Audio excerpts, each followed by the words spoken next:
Admission of partner को continue करते हैं। अब ये ध्यान रखना कि टीएस ग्रेवल के बेसिस पे अगर बात करें ना तो वैल्यूएशन ऑफ गुडविल अलग से उन्होंने चैप्टर दिया हुआ है, चैप्टर नंबर 2 टीएस ग्रेवल की जो बुक है वहां पे।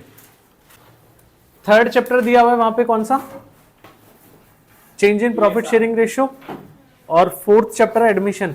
तो अभी अपन एडमिशन वाले चैप्टर में एनसीईआरटी के बेसिस पे चल रहे हैं। तो अपने ये जो तीनों टॉपिक है ना, change in profit sharing ratio, goodwill और एडमिशन, ये तीनों एक ही चैप्टर में कवर अप हो जाएंगे अपने टीएस की। क्लियर? एडमिशन ऑफ पार्टनर में अभी तक हम प्रैक्टिकल जो सीख चुके हैं वो क्या है कि न्यू प्रॉफिट शेयरिंग रेशियो कैसे कैलकुलेट करना है, और उसके कितने तरीके बता दिए अपन ने, 8। उसके क्वेश्चन भी कंप्लीट कर लिए थे। आज बात करें किसको लेकर, गुडविल। सबसे पहले तो क्या गुडविल है, क्या definition, goodwill is an intangible asset, it can be valued on the basis of the earnings of any business. एक तो इंटेंजिबल एसेट है, दूसरा इसकी वैल्यू किसी भी बिजनेस की अर्निंग के बेसिस पे की जाती है, तीसरा goodwill helps to earn higher profits than a normal profit of capital. Clear? कोई दिक्कत? टाइप्स ऑफ गुडविल की बात करें तो 3 नेचर बताए थे। पहला पर्सनल गुडविल, जो रिलेट करती है किसी पर्सन से, जहां जहां वो पर्सन वेरी करता रहेगा गुडविल उसके साथ साथ चलती रहेगी। सेकंड इंस्टीट्यूशनल गुडविल, जो किसी ऑर्गेनाइजेशन से रिलेट करेगी, जैसे कि स्कूल्स, प्रिंसिपल चेंज होता रहे मतलब नहीं बना, स्कूल अपने नाम से फेमस रहता है। Clear? Next goodwill related to casual event, कोई छोटा सा इवेंट हुआ, उस इवेंट की वजह से किसी बिजनेस की वैल्यू थोड़े टाइम के लिए इंक्रीज हुई, बाद में धीरे धीरे अपने आप वापस अपने ओरिजिनल लेवल पे आ जाएगी, तो वो क्या होगी, goodwill related to casual event. जैसे मान लो राजा पार्क के रमाडा होटल में किसी दिन जो है अमिताभ बच्चन जी रहने आ गए, अभी चौड़ा रास्ता में मोदी जी ने चाय पी थी, कनगोरी बाजार शायद, है ना। तो कुछ वक्त के लिए उनकी गुडविल क्या हो जाती है, हाइक पे चली जाती है, और उसके बाद वापस थोड़े टाइम में वो नॉर्मल फेज पे आ जाएगा। Next need of valuation of goodwill, goodwill का वैल्यूएशन करना क्यों है, नीड क्यों है इसको वैल्यू करने का। सबसे पहले भाई क्यों करना है, जब नया पार्टनर आएगा या फिर रिटायर हो जाएगा या फिर पूरी फर्म सोल्ड कर देंगे, बेच देंगे किसी को, या फिर अमलगमेशन, 2 फर्म्स एक नई फर्म बना रही है मिलके जुड़ के,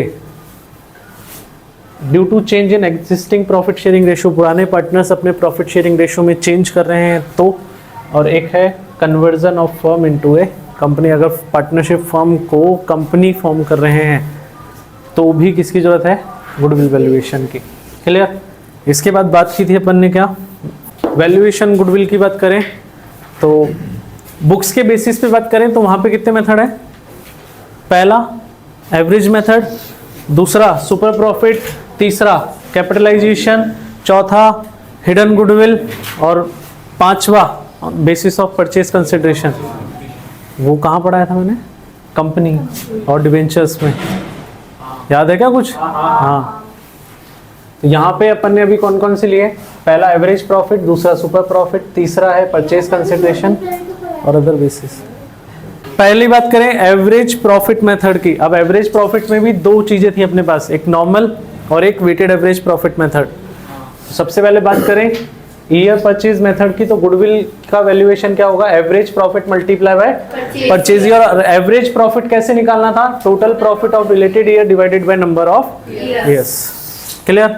इसके बाद में note number 1, in profit we need to adjust abnormal loss and abnormal profit and other adjustment. ये प्रॉफिट एवरेज निकालने से पहले प्रॉफिट्स में कुछ एडजस्टमेंट करने पड़ेंगे, like abnormal loss, abnormal gain, future में होने वाले प्रॉफिट्स या फिर लॉसेस, वो सारे एडजस्ट करने पड़ेंगे। क्लियर? उसके बाद जो प्रॉफिट आएगा वो अपने को यहाँ की कैलकुलेशन में काम लेना है। इसके बाद सेकंड बात करें वेटेड एवरेज प्रॉफिट मेथड की, तो यहाँ पे गुडविल किसके बराबर होगी, weighted average profit multiply by purchase year.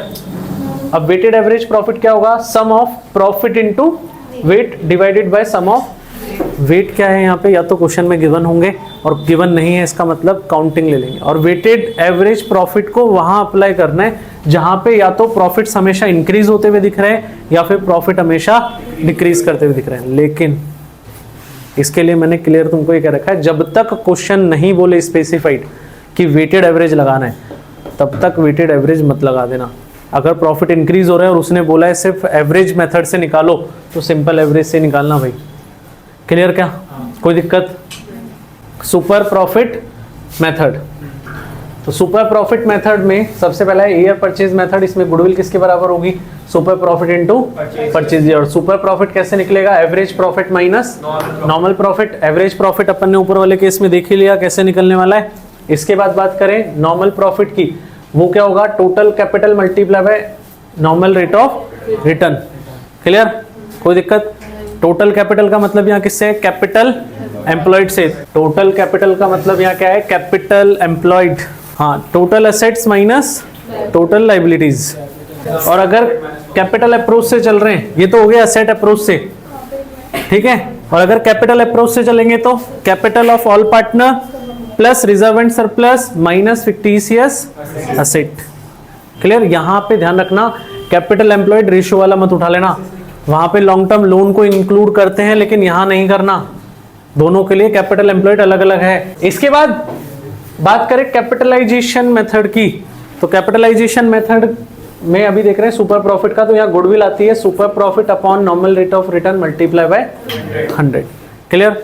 Annuity method पहले था, अभी नहीं है, इसको छोड़ देना। क्लियर क्या? कोई दिक्कत? यस, ग्रेवाल का चैप्टर 2 जो है वैल्यूएशन ऑफ गुडविल, जो अलग से चैप्टर दिया हुआ है ना, वहां से इलस्ट्रेशन पिकअप किए हैं। तो उसका है इलस्ट्रेशन नंबर 1, जहां पे अपन निकालेंगे परचेज गुडविल। जो मैंने बात की ना अभी, goodwill on the basis of purchase consideration.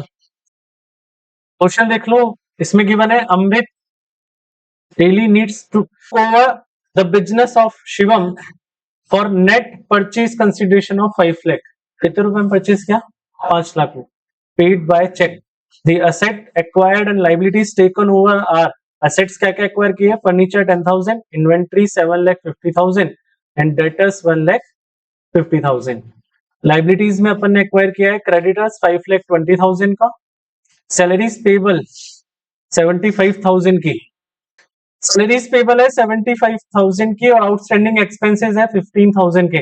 Determine the value of goodwill. अब ऐसे केस में गुडविल निकालने का फॉर्मूला सिंपल सा रहता है। गुडविल क्या रहेगी? Purchase consideration minus net assets. क्या फॉर्मूला रहेगा? Purchase consideration minus net asset. और परचेज कंसिडरेशन का मतलब है जो कुछ भी अपन ये पेमेंट कर रहे हैं ना, ये। क्लियर? और नेट असेट वो कैसे निकलेगी? नेट असेट्स वो निकलती है total assets taken over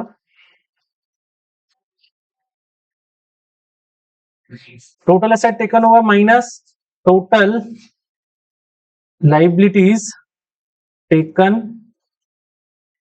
over. तो अभी क्या क्या असेट अपन ने एक्वायर किया? एक तो फर्नीचर लिया कितने का? 10,000 का। एक अपन ने क्या एक्वायर किया? इन्वेंट्री 7,50,000, और एक डेटर 1,50,000। और इन सब में से लेस कर देना है टोटल लाइबिलिटीज। लाइबिलिटीज में क्या क्या आ गया? 20,000 के क्रेडिटर्स, 75,000 के सैलरीज, और 15,000 का 15,000। ये तीनों वैल्यूज लेस करोगे ऐड करके, क्या वैल्यू आएगी? देखो 9,10,000 आ रहा है, नहीं 9,10,000 माइनस 6,10,000, और ये लेस करोगे तो कितना आ जाएगा? 3 लाख। वैल्यू पुट अप कर दो। परचेज कंसिडरेशन कितना है अपना? 5 लाख माइनस नेट असेट कितनी आई? 3 लाख। लेस करोगे वैल्यू कितनी आ जाएगी? ये अपनी क्या आ जाएगी? सीधे सीधे। क्लियर है? करो फटाफट कंप्लीट इसको। TS illustration number 2. Sara, Tara and Zara are partners in a firm sharing profit and losses in the ratio of 3:2:1. They admit Dara into partnership from 1st April 2025 for 1/4 share in the profit. For this purpose, goodwill is to be valued at twice the average annual profit of the previous 3 or 4 years. या तो 3 साल के या फिर 4 साल के, which ever is higher. तो पिछले 3 साल का एवरेज प्रॉफिट अलग निकालेंगे और पिछले 4 साल का एवरेज प्रॉफिट अलग निकालेंगे और उन दोनों में से जो ज्यादा आएगा ना वो पिकअप करेंगे और उसके बेसिस पे गुडविल का वैल्यूएशन करना है। The annual profits for the purpose of goodwill for the past 4 years were year ended 25। Profits अपने को दिए हुए 25 के लिए 48, 24 के लिए 3300, 23 के लिए 31200 और 22 के लिए 42200। अब ध्यान रखना लास्ट जो 3 ईयर और 4 ईयर का एवरेज प्रॉफिट अपने को लेना है ना, तो ईयर्स ध्यान से देख लेना कि लास्ट के 3 ईयर कौन से आ रहे हैं और लास्ट के 4 ईयर्स कौन से आ रहे हैं। क्लियर क्या? तो अभी सबसे पहले क्या करो, पिछले 3 साल के एवरेज प्रॉफिट निकालो। यहां पहले क्या करोगे, average profit of last 3 years. पिछले 3 साल के एवरेज प्रॉफिट निकालोगे तो लास्ट 3 ईयर के प्रॉफिट ऐड कर लो, 48, 3300 और 31200। 48,000 plus 3300 plus 31 whole divided by 3। इसको सॉल्व करोगे वैल्यू आ जाएगी 36,500। क्लियर? और ऐसे क्या निकाल लो, average profit of last 4 years। 48,000 plus 3300 plus 31,200 plus 42,200 whole divided by 4, 37,925। तो अभी एवरेज प्रॉफिट 3 साल का ज्यादा आ रहा है कि 4 साल का? 4 साल का ज्यादा आ रहा है, तो गुडविल का फॉर्मूला लगाओगे, goodwill is equals to average profit into purchase year. Average profit अपने को लेना है 37,925 और परचेज ईयर कितना लेने, 2। क्या बोला है, valued at twice multiply by 2। इसको सॉल्व करोगे वैल्यू कितनी आ जाएगी, 75850। क्लियर? करो कंप्लीट। नेक्स्ट इलस्ट्रेशन नंबर 3 देखते हैं। क्वेश्चन में दिया हुआ अपने को, हरी and Krishna were partners sharing profits and losses in the ratio of 2:1. They admitted Shyam as partner for 1/5 share in the profit. For this purpose, the goodwill of the firm was to be valued on the basis of 3 years purchase of last 5 years average profits. Purchase year कितने दे दिए, 3। भाई purchase year कितना दे दिया यहाँ पे, 3 है। और average profit कितने साल के लेने, 5 साल के।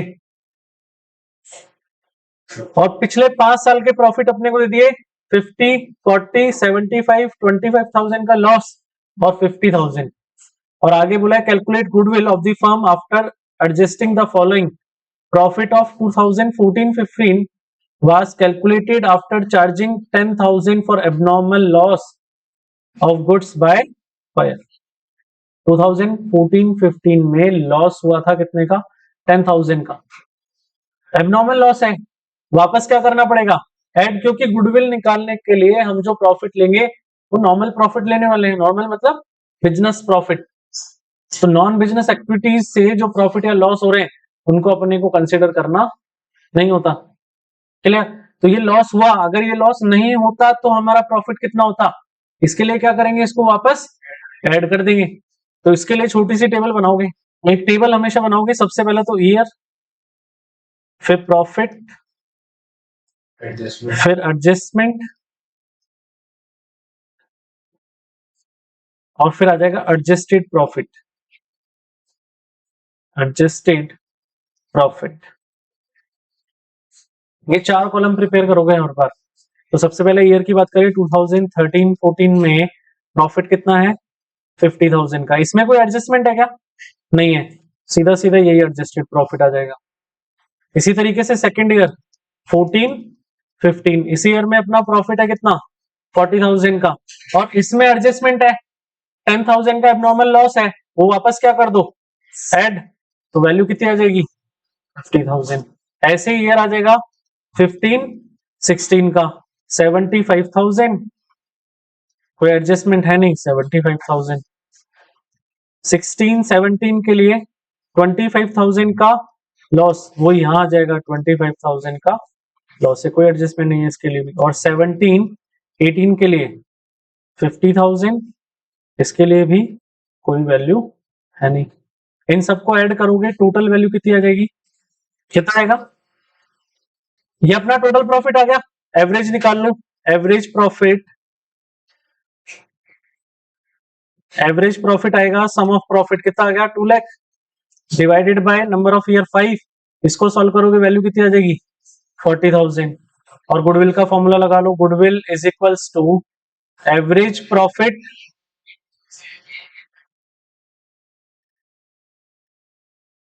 Multiply by purchase year. Average profit कितना आ गया अपना 40,000 और परचेज ईयर कितना है 3, कितना आ जाएगा, क्लियर क्या, करो कंप्लीट।